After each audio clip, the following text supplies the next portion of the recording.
বললেন। কিন্তু ইন্তেকালের পূর্ব মুহূর্তে ছোট্ট একটা গাভীর বাছুর ছিল।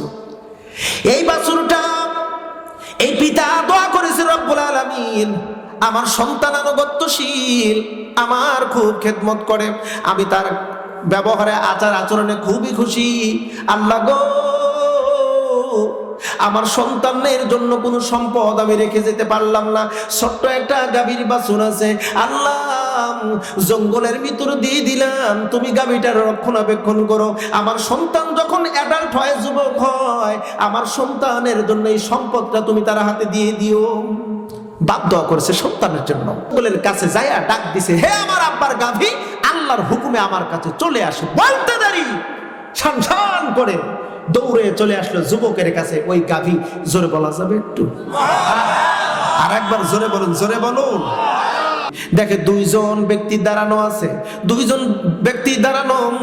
যুবককে দেখে বলে, যুবক রে, গাভী বুঝি তুমি বাজারে বিক্রয় করবা? বলে, হ্যাঁ গাভী বিক্রয় করব।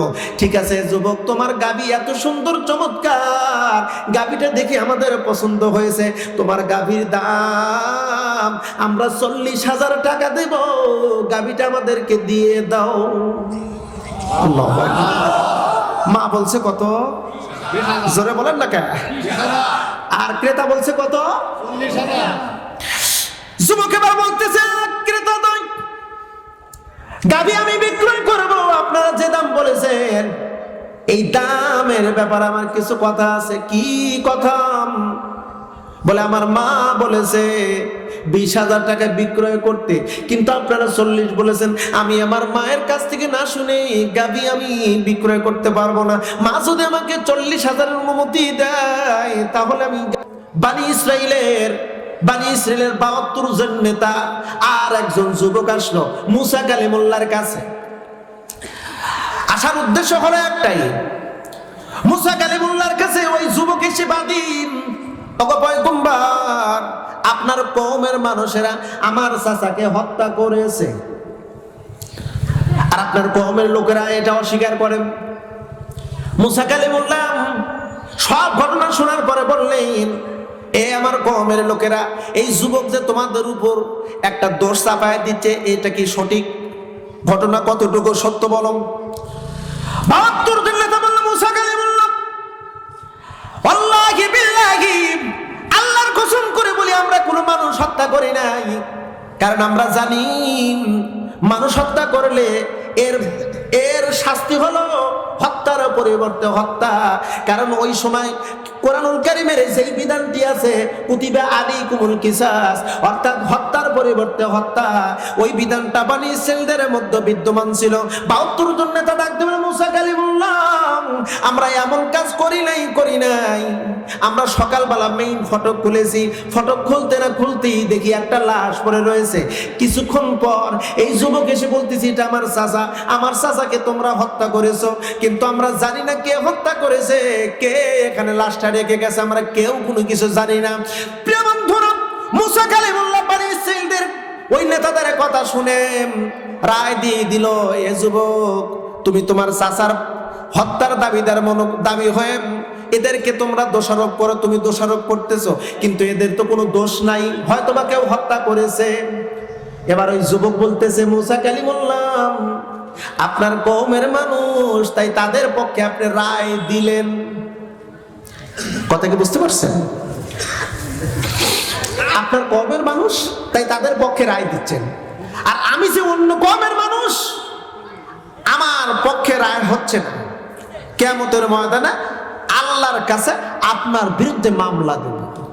নাউজুবিল্লাহ বলবেন না? মুসা কালিমুল্লাহকে এমন কথা বলতে দেরি, মুসা আলাইহিস সালাম রাগ হয়ে গেছে, এত রাগ হয়েছে চুলগুলো যেন খাড়া, রাগান্বিত হয়ে বলতেছে, হ্যাঁ যুবক, তুমি কি সত্যই দাবিদার যে আমার চাচাকে হত্যা করেছে বনী ইসরাঈলেরা? যুবক বলতেছে, হ্যাঁ অবশ্যই সত্য। হ্যাঁ বনী ইসরাঈলেরা, তোমরা বলো। বলে, আমরা বলতেছি হত্যা করি নাই। মুসা কালিমুল্লাহ বলতেছে, ঠিক আছে, বিচার হবে ইনসাফ ভিত্তিক বিচার। সমস্ত নবীরা ইনসাফ ভিত্তিক বিচার করেছেন, সাহাবায়ে কেরামরা ইনসাফ ভিত্তিক বিচার করেছেন, তাদের দলের পক্ষে কখনো রায় নেয় নাই। তারা ইনসাফ ভিত্তিক বিচার সমাজের ভিতর প্রতিষ্ঠিত করেছিল। আল্লাহ পাক রব্বুল আলামিন বলেন, ওয়া ইযা হাকামতুম বাইনান নাসি আন তাহকুমু বিল আদল, যখন তোমরা দুইজন মানুষের বিচার করবা তখন ন্যায় ইনসাফ ভিত্তিক বিচার করবা। আমার দলের কর্মী তাই এর পক্ষে রায়, আমার দলের বিপক্ষে পার্টি তাই ওদের বিরুদ্ধে রায়, এরকম হবে না, এরকম হবে না। বিচার করতে হবে ন্যায় ইনসাফ ভিত্তিক বিচার। হুকুম কার? আমরা বিগত সালে দেখেছি, আমার পক্ষের কর্মীদের পক্ষে রায় দিয়েছি, আমার বিরোধী পার্টিদের বিপক্ষে রায় দিয়েছি। এরকম নজির বাংলার জমিনে ছিল কি ছিল না? কথা বলেন ছিল না?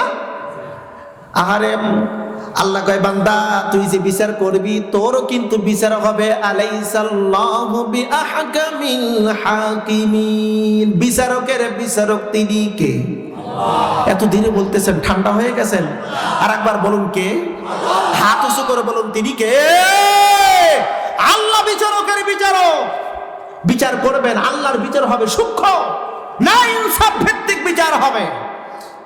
এক বিন্দু কনসিডার করা হবে না। আল্লাহ পাক বলেন, অহুম লা ইযলামুন, কারোর উপর জুলুম করা হবে না। বিচার হবে না ইনসাফ ভিত্তিক বিচার। হযরত মুসা কালিমুল্লাহ বলে, তাহলে তো ইনসাফ ভিত্তিক বিচার করা দরকার। মুসা আলাইহিস সালাম মহান রবের দিকে মুতওয়াজ্জা হলেন আর বললেন, রব্বে কারীম একটু বাতলায় দাও কিভাবে বিচার করব। আল্লাহ পাক মুহূর্তের ভিতরেই মুসা আলাইহিস সালামের কাছে জিবরাইলকে পাঠিয়ে দিলেন। জিবরাইল এসে বলতে লাগলেন, ওগো পয়গম্বর, আপনি বনি ইসরাঈলদেরকে বলুন তারা যেন একটা গরু জবাহ করে, জবাহ করার পর ওই গরুর এক টুকরা মাংস, এক টুকরা গোশত এই মরা মানুষের গায়ে যেন লাগায় দেয়। লাগায় দিতে দেরি ওই মৃত মানুষ বলবে কে তারে হত্যা করেছে। জোরে বলবেন না সুবহানাল্লাহ? আর একবার বলেন না একটু সুবহানাল্লাহ? হযরত মুসা আলাইহিস সালাম বনি ইসরাঈলদেরকে বলতেছেন ওই কথা আল্লাহ পাক কোরআনুল কারীমে রেকর্ড করে রাখলেন। আল্লাহ পাক বলেন, ওয়াইদ ক্বালা মুসা লিকওমিহি ইন্নাল্লাহা ইয়া'মুরুকুম আন তাযবাহু বাকারা। হে মুসা, আপনি বনি ইসরাঈলদেরকে বলুন তোমরা একটা গাভী জবাহ করো, আর ওই গাভীর এক টুকরা গোশত মরা মানুষের গায়ের সঙ্গে লাগায় দেয়। মরা মানুষ বলবে কে তারে হত্যা করেছে। মুসা আলাইহিস সালাম বললেন, বলতে দেরি ওই বনি ইসরাঈলেরা বলতে লাগলো, ক্বালু, তারা বলল, আত্তাখিজুনা হুজুয়ান, ওগো পয়গম্বর আপনি আমাদের সাথে কৌতুক করেন, ঠাট্টা করেন। মরা মানুষের গায়ে গোশতের টুকরা লাগায় দিলে ওই মরা মানুষ জীবিত হয়, বলবে কে তারে হত্যা করেছে। এটা তো কৌতুক ঠাট্টা ছাড়া আর কিছুই না। মুসা আলাইহিস সালাম বললেন, এ বনি ইসরাঈলেরা সাবধান, পয়গম্বররা কখনো কৌতুক করে না। কৌতুক তো করা এটা হলো মূর্খতার কাজ। কৌতুক করা, জোরে বলেন না কার? কৌতুক করা হলো মূর্খতার কাজ। ক্বালা আউযু বিল্লাহি আন আকুনা মিনাল জাহিলিন, আমি মূর্খ না। প্রত্যেকটা নবী হলো আলেম। প্রত্যেকটা নবী কি? জোরে বলতে, প্রত্যেকটা নবী কি? আলেম। তাই তো প্রিয় নবীজি সাল্লাল্লাহু আলাইহি ওয়াসাল্লাম কোন ইউনিভার্সিটিতে পড়েন নাই, কোন স্কুল মাদ্রাসাতে পড়েন নাই, অথচ রাসূল নিজে দাবি করেছেন, বুইস্তু মুআল্লিমান, আমি প্রেরিত হয়েছি শিক্ষক হিসেবে। চিল্লায় পড়েন একটু সুবহানাল্লাহ। হুয়াল্লাযী আরসালা রাসূলাহু বিল হুদা ওয়া দীনিল হক লিইযহিরাহু আলাদ দীনি কুল্লিহি ওয়ালাউ কারিহাল মুশরিকুন। আল্লাহ নবী তিনি সেই সত্তা যিনি রসুল প্রেরণ করেছেন। রসুলকে শিক্ষা দিয়েছেন নৈতিক জ্ঞান শিক্ষা, এলেম শিক্ষা দিয়েছেন, আর সাথে দিয়েছেন দ্বীনুল হক। এই দুইটার সমন্বয়ে নবী রসুল প্রেরণ করা হয়েছে। উদ্দেশ্য হলো পৃথিবীতে আল্লাহর জমিনে আল্লাহর দ্বীন প্রতিষ্ঠিত করা, সকল ধর্মের উপরে আল্লাহর দ্বীন প্রতিষ্ঠিত করা। যদিও মুশরিকরা তা পছন্দ করে না, আল্লাহর জমিনে আল্লাহর দ্বীন প্রতিষ্ঠিত হোক এটা পছন্দ করে না মুশরিকরা। জোরে বলুন কারা? আর একবার বলুন কারা? কিন্তু রিসেন্টলি দেখা যায় মাথায় টুপি, বিশাল বড় জুব্বা, বিশাল বড় দাড়ি সাদা হয়ে গেছে, 5 ওয়াক্ত নামাজ জামাতের সহিত পড়ে, কিন্তু এ পছন্দ করেন আল্লাহর জমিন, আল্লাহর দিন বাস্তবায়ন হোক। এরকম মুসল্লি আছে না নাই? কথা বলতে হবে, আছে না নাই? আল্লাহ পাক বলেন আলা লাহুল খালক ওয়াল আমর, সৃষ্টি যার, আইন চলবে তার। সৃষ্টি যার, এইটা বাস্তবায়ন হতে দেয় না এক শ্রেণীর মুসল্লিরা। আমি বলি ফাওয়াইলুল লিল মুসাল্লিন, তুমি মুসল্লি, তোমার জন্য জাহান্নাম রেডি। কথা বলেন, কথা বলেন। দিন কায়েমের বাধা দেয়, একামতের দিনের বাধা দেয়, ইসলামিক আন্দোলন করতে গিয়ে বাধা দেয়, এরকম লোক আছে। নামে মুসলমান, নামের পূর্বে মোহাম্মদ, নামের শেষে হোসাইন ইসলাম আছে, কিন্তু ইসলাম প্রতিষ্ঠিত হোক, ইসলাম দিয়ে সমাজ, দেশ, রাষ্ট্র পরিচালনা হোক, ইসলাম সংসদে দেয়, একদম নামধারী মুসলমানরা চায় না। কথা বলেন ঠিক কিনা? আল্লাহর ভাষায় ওরা হলো মুশরিক, আল্লাহর ভাষা ওরা কি? তবে আমরা সম্ভাবনা পাচ্ছি আগামীর বাংলা হবে কোরআনের বাংলা, আগামীর সংসদ হবে কোরআনের সংসদ। যিনি মসজিদের ইমাম তিনি হবে ইউনিয়নের চেয়ারম্যান, যিনি মসজিদের ইমাম তিনি হবে ইউনিয়নের ইউপি সদস্য, যিনি মসজিদের ইমাম তিনি হবে এমপি, যিনি মসজিদের ইমাম তিনি হবেন মন্ত্রী, যিনি মসজিদের ইমাম তিনি হবেন প্রধানমন্ত্রী। এমনটা সম্ভাবনা আমরা বাংলার জমিনে দেখতে পাচ্ছি। কথা বল ঠিক কিনা? কোন একদিন এদেশের আকাশে কালিমার পতাকা উড়বে, সেদিন সবাই খোদাই বিধান পে দুঃখ বেদনা ভুলবে। আমিন বলেন, আমিন বলেন, আমিন। ও প্রিয় বন্ধুরা, মুসা আলাইহিস সালাম বললেন আকুনা মিনাল জাহিলিন, আমি মূর্খতা আর এই জাহিলিয়াত থেকে আল্লাহর কাছে আশ্রয় প্রার্থনা করি। কারণ কৌতুক করা, ঠাট্টা বিতর্ক করা, এটা হলো মূর্খদের কাজ। আমি একজন নবী, আমি কেন তোমাদের সাথে ঠাট্টা বিতর্ক করব, কৌতুক করব? ওরা বলতে লাগলো ও মুসা, তাহলে আমাদেরকে বলুন, ক্বালু দু'ু লানা রাব্বাকা ইউবাইয়িন লানা মা হিয়া, তাহলে বলুন ওই গরুটা কেমন হবে, কি রকম হবে? লম্বা বিস্তারিত কথা বলতে গেলে অনেক সময় লাগবে বন্ধুরা। এক পর্যায়ে বলতে লাগলো গরুটা কেমন হবে একটু বলেন। ওরা একটা করে প্রশ্ন করে মুসা আলাইহিস সালামকে, আর মুসা আলাইহিস সালাম আল্লাহকে বলে আল্লাহ। ওরা জিজ্ঞেস করতেছে গরুটা কেমন হবে, কালার কেমন হবে, গরুটা কি বাছুর দিয়েছে কিনা, মাঠে কাজ করছে কিনা, গরুর রং কেমন হবে, ইত্যাদি ইত্যাদি একটা করে প্রশ্ন করে মুসা আলাইহিস সালাম আল্লাহর কাছে বলে, আর আল্লাহ একটা করে বাতলায়া দেয়। জোরে বলেন আল্লাহু আকবার। আর একবার জোরে বলেন একটা আল্লাহু আকবার। এমন একটা গরু বর্ণনা দিল ভাই আল্লাহ সুবহানাহু ওয়া তাআলা। গরুটার কালার হবে আকর্ষণ, হলদে মেটে মেটে রং হবে, গরুটা হবে মানে কোনোদিন বাচ্চা প্রসব করে নাই, মাঠে কাজ করে নাই, দেখতেই খুব চমৎকার, এমন একটা গাভীর বর্ণনা দিল। ওরা বলতেছে আল্লাহ যদি চায় আমরা সরল পথে থাকবো, সঠিক পথে থেকে এই গরুর সন্ধান আমরা মিলাইব। অপ্রিয় বন্ধুরা, লম্বা সময় ধরে তারা গরু তালাশ করে পায় না, লম্বা সময় ধরে তালাশ করে গরু পায় না, গরু পায় না। গরুর কোনো না কোনো একটা দিক দিয়ে দুর্বলতা আছে, হয়তোবা গরুর সব মিল কিন্তু শিং ভাঙা, অথবা গরুর বাছুর দিয়েছে একবার, নতুবা মাঠে কাজ করেছে, কিন্তু ওগুলো তো চলবে না। গরু পাওয়া যায় কোথায়? এক পর্যায়ে সব নেতারা, ৭২ জন নেতা বনি ইসরাইলের মুসা কালিমুল্লাহর কাছে আসলো, আর বলতে লাগলো মুসা কালিমুল্লাহ আমরা তো গরু মিলাইতে পারি না।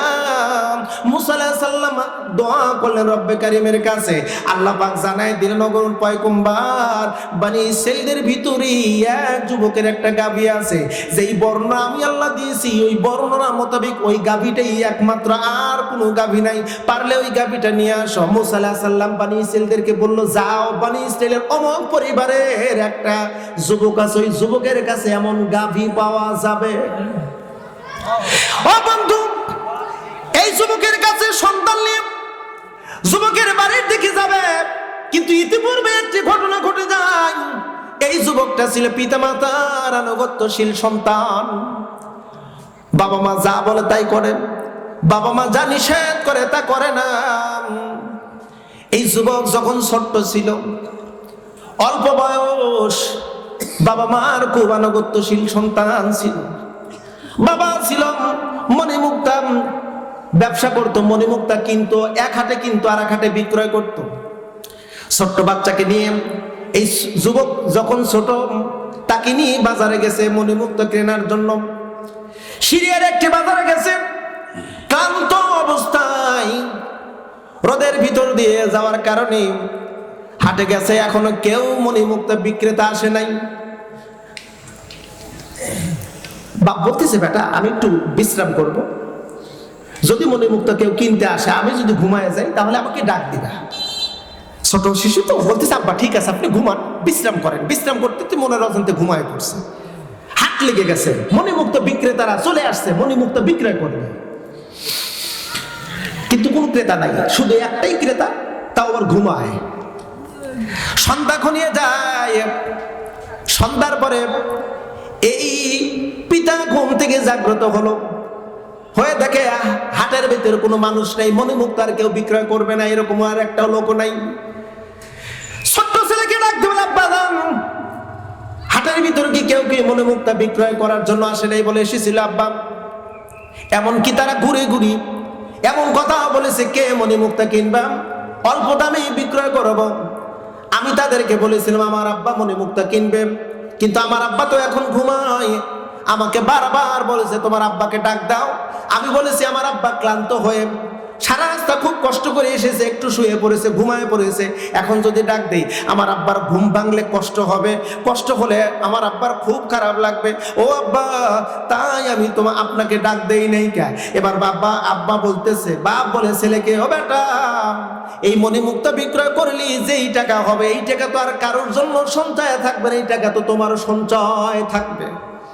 ছোট্ট শিশু বলেছিল, আব্বা যেই কষ্টের মাধ্যম দিয়ে টাকা উপার্জিত হবে ওই অর্থ আমার দরকার নাই, আমার আব্বাকে কষ্ট দিয়ে আমার অর্থ মজুত করা দরকার নাই, এমন অর্থ দরকার নাই।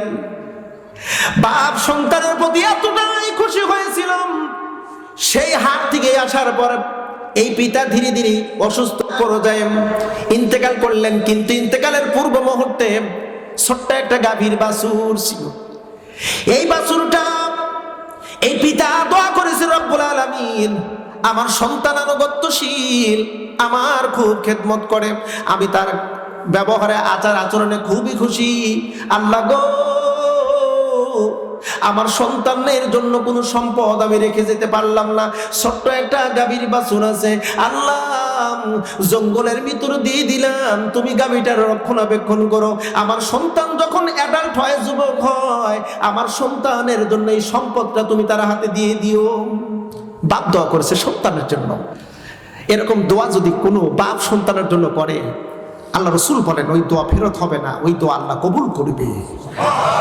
আর একবার জবান খুলে, অনেক যুবক ভাইরা আছে, অনেকের চাকরি হয় না, অনেকের কর্ম নাই, টাকা পয়সা নাই, পিতা মাতার অনুগত্যশীল হও, বাবা মায়ের কাছ থেকে দোয়া নাও। আমি গুলজার, আমি মাঝে মধ্যে বলি আমার কিচ্ছু নাই, আমার বাবা মার দোয়া, বাবা মার দোয়া, বাবা মার দোয়া যার কপালে আছে, যার নসিবে আছে, তার মতো রাজা বাদশা পৃথিবীর জমিনে আর একটাও নাই। তার সম্মানের অভাব নেই, টাকা পয়সার অভাব নেই, দৌলতের অভাব নেই। বাবা দোয়া করেছিল, ছোট্ট একটা গাভী জঙ্গলের ভিতরে রেখে গেল। কয়েকদিন পর এই বাবা মারা গেল। ধীরে ধীরে আস্তে আস্তে করে দিনের পর দিন, বছরের পর বছর যেতে যেতে ছোট্ট শিশু হয়ে গেল, যুবক। মা একদিন ডাক দিয়ে বলছে, বেটারে তোমার বয়স তো বেড়ে গেল, তোমার বিবাহ দেওয়া দরকার, তা টাকা পয়সাও কিছু সঞ্চয় করা দরকার, কিন্তু আমাদের তেমন কোনো সম্পদ নাই। ও বেটা, তোমার আব্বা তোমার নামে একটা গাভী জঙ্গলের মধ্যে রেখে দিয়েছে, তোমার নামে ওয়াকফ করা রয়েছে, এ বেটা যাও ওই জঙ্গল থেকে গাভীটা তুমি নিয়ে আসো। যুবক ডাকতে বলে, মা তুমি যেই জঙ্গলের কথা বললে রে মা, আমার যতটুকু জানা এই জঙ্গলের ভিতরে হিংস্র বাঘ আছে, সিংহ আছে, ভাল্লুক আছে, এই জঙ্গলের ভিতর গাভী দিলে ওই গাভী তো বেঁচে থাকার কথা না, ওরে তো অনেক আগে খেয়ে ফেলেছে। মা ডাকতে বলে, বেটা রে আমার মনের বিশ্বাস তোমার আব্বা তোমার নামে ওয়াকফ করে দিয়ে গেছে, আমার মনের বিশ্বাস ওই গাভী বাঘ সিংহ কেউ খাইতে পারে নাই। বলে হ্যাঁ, যাও জঙ্গলের কিনারায় যাও। জঙ্গলের কাছে যাইয়া ডাক দিছে, হে আমার আব্বার গাভী, আল্লাহর হুকুমে আমার কাছে চলে আসো। বলতে দেরি, শান করে দৌড়ে চলে আসলো যুবকের কাছে। ওই গাভী, জোরে বলা যাবে একটু? আর একবার জোরে বলুন, জোরে বলুন। কোরআনের ঘটনা, আমার মুখ বানাটি কথা না, তাফসীরে কাবির খুলে দেখুন, হুবহু এভাবে উল্লেখিত। যুবকের কাছে গাভী আসলে, এত সুন্দর চমৎকার গাভী, গাভীটার শিং ধরে মায়ের কাছে নিয়ে আসছে। মা বলছে, বেটা রে, দেখো তোমার আব্বা তোমার নামে ওয়াকফ করে দিয়ে গেছে, আর আল্লাহ সেই গাভীটাকে রক্ষণাবেক্ষণ করে তোমার হাতে দিয়ে দিল। বেটা আগামীকাল হাটে নিয়ে যাবা বিক্রয় করার জন্য। ও বন্ধুরা, বোঝানোর জন্য কথাগুলো বলতেছি, খুব ভালো করে মনোযোগ দিয়ে শুনবেন। গাভীটা নিয়ে যাবে বাজারে, মাকে ডাক দিয়ে বলে, মা গাভী কত টাকা হলে বিক্রয় করব? মা ডাক দিয়ে বলছে, বেটা বোঝানোর জন্য বলতেছি, 20,000 টাকা হলে বিক্রয় করে দিবাম। কয় হাজার? জোরে বলতে হবে। এটা কিন্তু বোঝানোর জন্য বলতেছে, হাদিসে একটু ভিন্ন ভাবে উল্লেখ করা হয়েছে। 20,000 টাকা হলে বিক্রয় করবে। ছোট এই যুবক গাভী নিয়ে বাজারের দিকে যাচ্ছেন।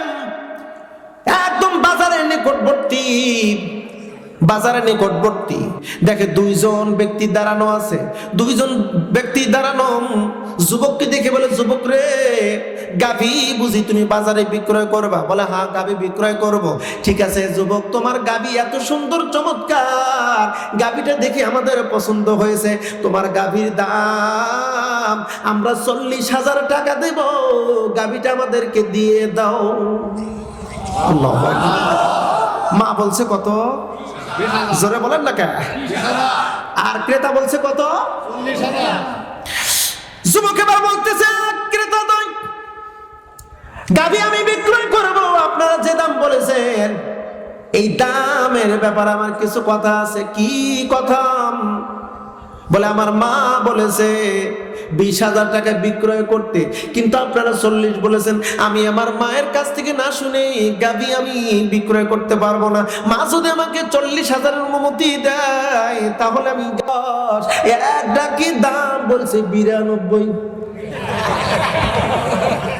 আমি অবাক হয়ে গেলাম। আমার খালু ডাক দিল, খালু আমার কাছে কেউ দাম করে না, আপনার কাছে দাম করলো, কারণ কি? বলে, বেটা একটু অপেক্ষা কর, আমি 2জন লোক লাগাই দিয়েছি। 2জন লোক লাগা দিয়েছি, পরে সে গরু 98,000 টাকা বিক্রয় করলো। আমি খালু করলাম, খালু আপনি মিষ্টি খাওয়ার জন্য 2,000 টাকা। না বাবা, তোর কাছ থেকে টাকা নেওয়া যাবে না।